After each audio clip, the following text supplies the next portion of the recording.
पितृपक्ष आश्विन मास के शुक्ल पक्ष की पूर्णिमा तिथि से प्रारंभ होकर आश्विन मास की अमावस्या तक चलता है।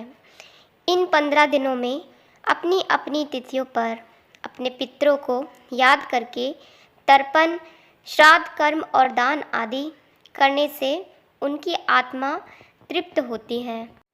गरुड़ पुराण के अनुसार श्राद्ध कर्म से संतुष्ट होकर पितर हमें जीवन, पुत्र, यश, वैभव और समृद्धि प्रदान करते हैं। स्कंद पुराण के अनुसार श्राद्ध में पितरों को ब्राह्मण द्वारा ही तृप्त किया जाता है। पितृपक्ष अश्विन मास के शुक्ल पक्ष की पूर्णिमा तिथि से शुरू होकर आश्विन मास की अमावस्या तक होते हैं। इन 15 दिनों में अपने पितरों को तिथि पर याद करते हुए उन्हें तर्पण, श्राद्ध, कर्म और दान आदि करके उनकी आत्मा को तृप्त किया जाता है। गरुड़ पुराण के अनुसार श्राद्ध कर्म से संतुष्ट होकर पितर हमें आयु, पुत्र, यश, वैभव, समृद्धि देते हैं। स्कंद पुराण के अनुसार श्राद्ध में पितरों की तृप्ति के लिए ब्राह्मणों को बुलाना ही आवश्यक होता है। पितृपक्ष के दौरान कुछ बातों का ध्यान अवश्य ही रखना चाहिए। कुछ नियम हैं। अगर सही तरीके से श्राद्ध किया जाए तो पितृ प्रसन्न होकर लौटते हैं। इन चीज़ों से करें परहेज। श्राद्ध के दौरान भोजन में लहसुन, प्याज का प्रयोग न करें, बल्कि सात्विक भोजन करें।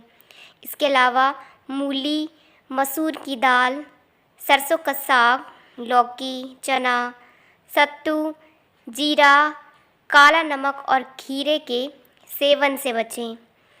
पितृपक्ष के दौरान मांस और मछली का सेवन भी उचित नहीं है।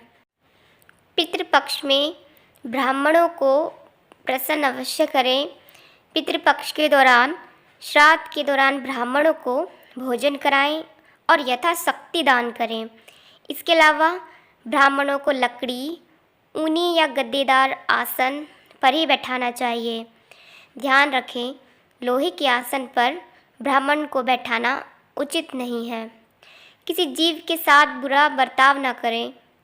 ऐसी मान्यता है कि पितृपक्ष के दौरान किसी भी अतिथि को खाली हाथ नहीं लौटाना चाहिए। उन्हें कुछ दान अवश्य दें। ऐसा माना जाता है कि पितृपक्ष में पितृ अतिथि के रूप में आते हैं।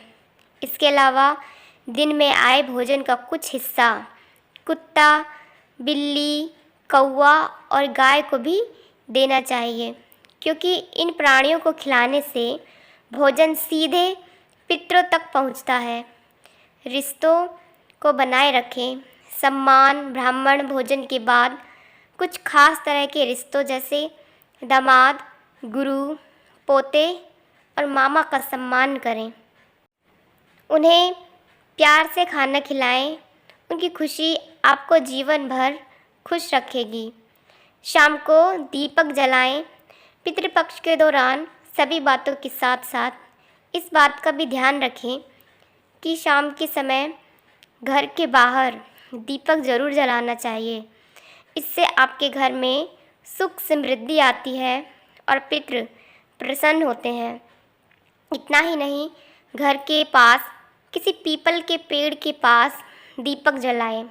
ऐसा माना जाता है कि पीपल के पेड़ में देवताओं का वास होता है और दीपक जलाने से पितृ प्रसन्न होते हैं। राधे राधे। जय श्रीमन नारायण। राधे कृष्णा। पितृपक्ष की अन्य कथाओं के लिए हमारे चैनल के साथ जुड़े रहिए। इसी प्रकार की भागवत संबंधी कथा भी हम पितृपक्ष में आपके लिए लाने जा रहे हैं, तो हमारे चैनल के साथ जुड़े रहें।